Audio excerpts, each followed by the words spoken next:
Hello everyone, Adda247 ના digital platform પર હું રાજા રિદ્ધિ તમારા બધા લોકોનું ખૂબ સ્વાગત કરું છું. જે લોકો મારી સાથે જોડાઈ ગયા છે તમામ લોકોને અવાજ મારો આવી રહ્યો છે કે એનું કન્ફર્મેશન આપી દેજો. Yes, hello everyone, very very very good afternoon. ચલો, અવાજ મારો પ્રોપર આવી રહ્યો છે કે નહીં?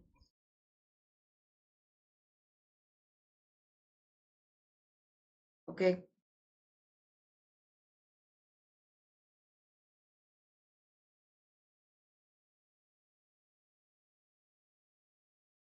ઓકે ઓકે ઓકે, ચલો ભાઈ, મોસ્ટ વેલકમ. ચલો શરૂઆત કરીએ એક સુવિચારથી. જિંદગીમાં કંઈક બનવું હોય તો તકલીફોનો સામનો કરવો પડે, 100%ની વાત છે. બરાબર, ખૂબ જ મહેનત કરવી પડે અને મહેનતનું પરિણામ આપણને બહુ સરસ પડે. આ જે છે એ એપ્રિલ મંથ, બરાબર, હાલમાં આપણે 17% ફ્લેટ ચાલી રહ્યું છે. ઇન્ડિયાની ટોપ ચેનલ સાથે જોડાવા માટે તમે લોકો જે છે એ જોડાઈ શકો છો અમારી સાથે. હાલમાં કોઈ પણ ગવર્મેન્ટ જોબ પાસ કરવા માટે અને કોઈ પણ પ્રોડક્ટ ખરીદવા માટે Y426 કોડનો યુઝ કરો. 17% ઓફ ચાલી રહ્યું છે અત્યારે. એક બેચ ચાલે છે પંચાયતની, બરાબર, 17મી ફેબ્રુઆરીથી જે શરૂ થઈ અને એક જે છે એ જીપીએસસીની બેચ શરૂ થવાની છે. તો વહેલામાં વહેલી તકે તમામ લોકો જે છે જોડાઈ જશું. આજે આપણે શીખવાનો છે સાહેબ તાપી જિલ્લો. તાપીની આજે આપણે પ્રાથમિક માહિતી મેળવશું, એટલે કે તાપીની રચના કેવી રીતે થઈ, તાપીને કેટલા તાલુકા સ્પર્શે છે અને તાપીનો ઇતિહાસ. આ બેઝિક બાબતો જે છે એને આજે આપણે સમજવાની અને શીખવાની છે. બરાબર, તો ચલો શરૂઆત કરીએ.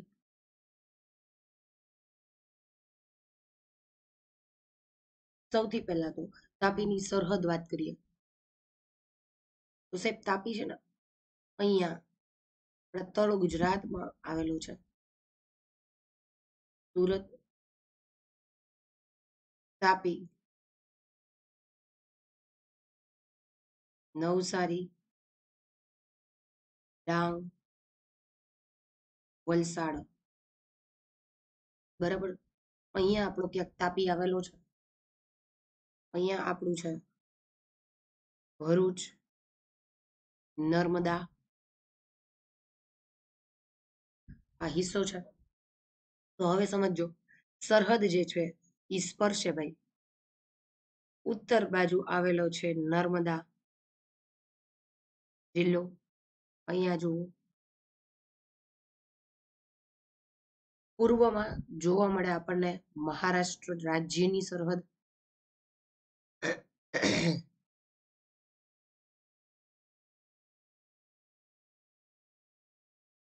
ત્યાર પછી અને મહારાષ્ટ્ર રાજ્યનો પણ એક જિલ્લો સ્પર્શે, નંદબાર જિલ્લો. બરાબર, નંદબાર જિલ્લો જે છે એ સ્પર્શે. ત્યાર પછી દક્ષિણમાં આપણને જુઓ ડાંગ અને નવસારી લાગે પડે. અને પશ્ચિમમાં સુરત જિલ્લો લાગુ પડે. તો ટોટલ 1, 2, 3 અને 4 જિલ્લાની સરહદ સ્પર્શે અને એક આંતરરાજ્ય સરહદ, અને એ પણ જિલ્લો એટલે નંદબાર જિલ્લો. આ જિલ્લાની સ્થાપના જો કહીએ, આ જિલ્લાની સ્થાપના 2 ઓક્ટોબર 2007 ના રોજ થઈ હતી. 2007, 2 ઓક્ટોબર 2007. હવે સમજો કે તાપી જે છે એનું હેડક્વાર્ટર, મુખ્ય મથક છે વ્યારા. તાપીનું મુખ્ય મથક છે વ્યારા. ગુજરાતની પૂર્વ બાજુમાં આવેલો તાપી જિલ્લો, અહીંયા આપણને સાતપુડા ની પર્વતમાળાઓ જોવા મળે છે. એટલે સાતપુડા પર્વતમાળાઓની વચ્ચે પથરાયેલું છે. પ્રાચીન ગ્રંથમાં તાપી નદી તો અહીંયા હોય જ. તો તાપી નદીને સૂર્યપુત્રી તાપી કહેવાય છે. એટલે સૂર્યપુત્રીનો દરજ્જો પ્રાપ્ત થયેલો છે. બીજા નંબરની વસ્તુ, આ જિલ્લામાં આપણને મોટા પ્રમાણમાં આદિવાસીઓની વસ્તી જે છે એ જોવા મળે છે, આદિવાસી સમુદાય જોવા મળે છે. તો આવી આપણા આ જિલ્લાની વિશિષ્ટતા છે. હવે આપણે આના તાલુકાઓ જોઈએ. કયા કયા તાલુકા? ટોટલ 7 તાલુકાઓ છે.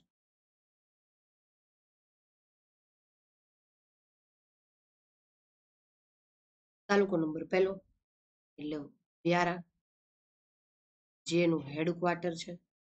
બીજો છે વાલોડ, ત્રીજો છે નિઝર, ત્યાર પછી સોનગઢ, ગાયકવાડોની સૌથી જૂની રાજધાની, સૌથી પહેલી રાજધાની, ઉચ્છલ,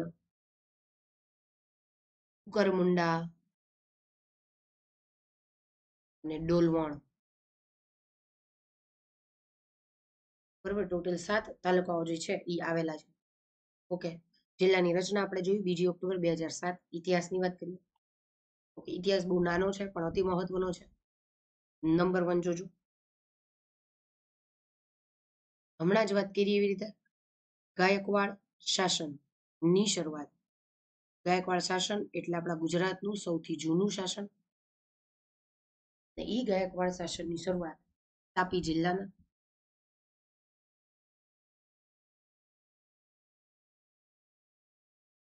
સોનગઢ માંથી થઈ હતી. તાપી જિલ્લાના સોનગઢમાં થઈ હતી. હવે જોજો, એવું માનવામાં આવે છે કે 1866 સુધી આ એ લોકોનું હેડક્વાર્ટર હતું, વડું મથક હતું તાપીનું સોનગઢ. અહીંયા જોજો, તાપી જિલ્લામાં જ્યારે પિલાજીરાવ ગાયકવાડનું શાસન ચાલતું હતું, પિલાજીરાવ ગાયકવાડ, એ પિલાજીરાવ ગાયકવાડના શાસન દરમિયાન જે સોનગઢનો કિલ્લો છે, એ સોનગઢનો કિલ્લો ભીલ પાસેથી જીતો હતો. આદિવાસી વસ્તીમાં સૌથી મોટી વસ્તી જો આપણને કોઈ જોવા મળતી હોય ગુજરાતમાં તો એ ભીલ છે. બરાબર, તો ભીલ પાસેથી જીતી લીધો હતો અને 1719માં ઈસવીસન 1719માં ગાયકવાડી શાસનનું પહેલું પાટનગર આ બન્યું હતું.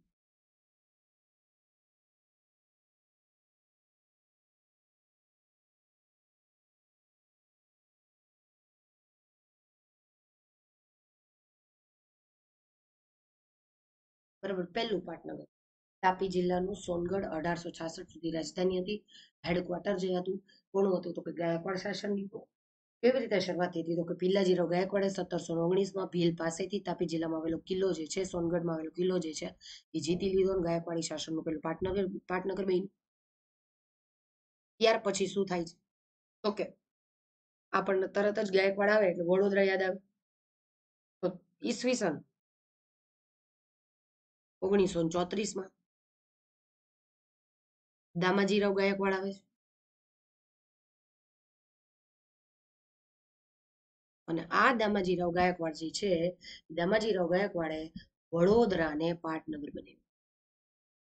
હવે આવ્યું સાચું. બરાબર, અહીંયાથી એમનું ઓરિજિનલ શાસન શરૂ થયું એવું માનવામાં આવે છે. વડોદરાને પાટનગર બનાવ્યું પછી સોનગઢ માત્ર ને માત્ર ગાયકવાડોનું પરગણું એટલે કે જમીન જે છે એ રહી ગયું. આગળ જોજો, સયાજીરાવ ગાયકવાડ આવી ગયા છે. એ સયાજીરાવ ગાયકવાડ દ્વારા સોનગઢના નામ ખાસ યાદ રાખજો, સોનગઢના ડોસવાડા તળાવ એમાંથી નહેરો ખોદાવી અને સિંચાઈની સુવિધા ઊભી કરી હતી, જેથી કરીને લોકોને આ સિંચાઈનો ઉપયોગ થાય, ખેતી કરી શકે, લોકોનું ડેવલપમેન્ટ થાય, એટલા માટે આ મહત્વનું કામ કર્યું. નંબર 1, આપણું આ જે સોનગઢ છે, એ સોનગઢના ડોસવાડા ગામ જે છે ને આપણને ઉપરવાસના જંગલ છે, ઉપરવાસના જંગલ, જ્યાંથી એક નદી પસાર થાય જેનું નામ મીંઢોણા નદી છે. આ મીંઢોણા નદી પસાર થાય છે. હવે જોજો, આ મીંઢોણા નદી આગળ જતા નવસારી જિલ્લાના જલાલપુર તાલુકો જે આપણે જોયો હતો, એ જલાલપુર તાલુકાના દાંતી ગામે સમુદ્રને મળી જાય છે, એટલે કે સમુદ્રમાં વિલિપ્ત થઈ જાય છે. મહાત્મા ગાંધીની જે યાત્રા હતી દાંડી યાત્રા, હવે સમજવાનું મહત્વ. એ મહાત્મા ગાંધીની દાંડી યાત્રા દરમિયાન આ નદી જે છે ને આખી આખી માર્ગમાં આવતી,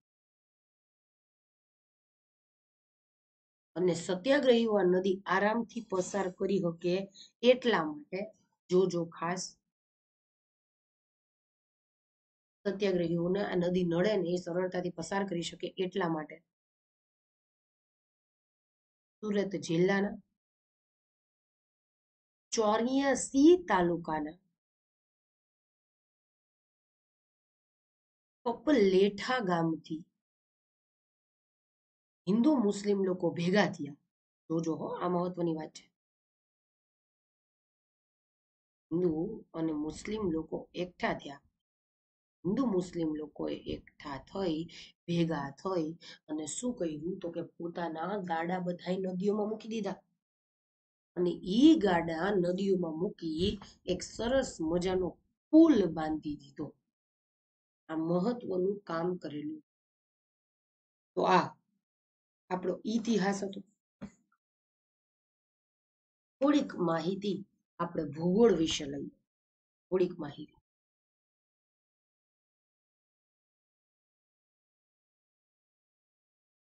ભૂગોળ વિશેની થોડીક માહિતી. ભૂગોળ શું કહે છે સાંભળજો. આપણને ખબર છે કે આ જિલ્લાની સ્થાપના મોદી સાહેબના સમયમાં થઈ, 2 ઓક્ટોબર 2007. 2 ઓક્ટોબર 2007 જે છે એ આ જિલ્લાની રચના સુરત જિલ્લામાંથી કરવામાં આવી હતી, અને હેડક્વાર્ટર આપણે બનાવ્યું વ્યારા. હમણાં જ આપણે જોયું. અહીંયા આપણને સાહેબ સૌથી વધુ લિંગ પ્રમાણ તાપી જિલ્લામાં જોવા મળે છે. સૌથી ઓછું સુરતમાં, સૌથી વધુ તાપીમાં 1007 જેવું. એટલે 1000 છોકરા હોય, 1007 છોકરીઓ, એટલે 7 છોકરીઓ વધારે છે.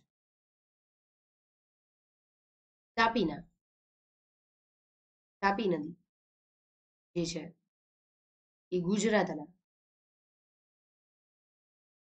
નિઝર તાલુકો જે છે, જે અહીંયા આવેલો તાપીમાં, ત્યાં હરણફાળ ખાતેથી પ્રવેશ કરે છે. આ એનું ઉદ્ગમ સ્થાન છે. સોરી, ગુજરાતમાં પ્રવેશવાનું સ્થાન છે હરણફાળ ખાતે. તાપી જિલ્લાનો આ જે નિઝર તાલુકો છે, નિઝર તાલુકો એ 3 બાજુએ મહારાષ્ટ્રની સરહદથી ઘેરાયેલો છે. તાપી જિલ્લામાં આપણને સોનગઢનો ડુંગર, જે રાજધાની હતી, કાશિકાનો ડુંગર, તારાપુરનો ડુંગર, અંબિકાનો ડુંગર, ખાડ આંબાના ડુંગરો, આ બધા ડુંગરો આવેલા છે. ઓકે, મોસ્ટ આઈએમપી વસ્તુ, મોસ્ટ આઈએમપી, ખ્રિસ્તીઓની સૌથી વધુ વસ્તી,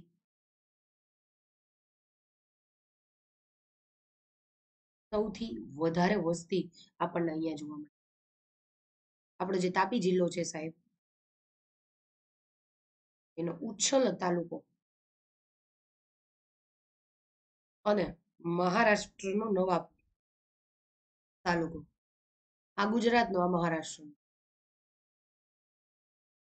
બરાબર, ગુજરાતનો ઉચ્છલ તાલુકો અને મહારાષ્ટ્રનો નવાપુર તાલુકો.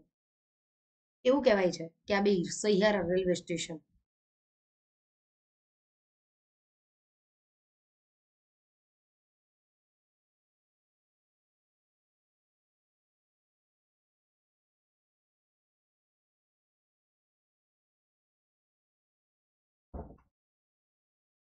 બરાબર, એટલે કે નવાપુરની અડધી સરહદ જે છે એ ગુજરાતમાં આવેલી છે, અને અડધી ઉચ્છલ તાલુકામાં આવેલી છે. એટલે બે રાજ્ય જે છે, અલગ અલગ રાજ્યના સ્ટેશન જે છે એ બે તાલુકાના એક છે. તો આ આપણે ભૌગોલિક પરિસ્થિતિની વાત કરી. નદીઓની વાત કરીએ તો મોસ્ટ આઈએમપી તાપી નદી તો હોય જ. મીંઢોળા છે અને ત્રીજી ગીરા છે, જેને લોકો ઝાખરીના નામે પણ ઓળખે છે.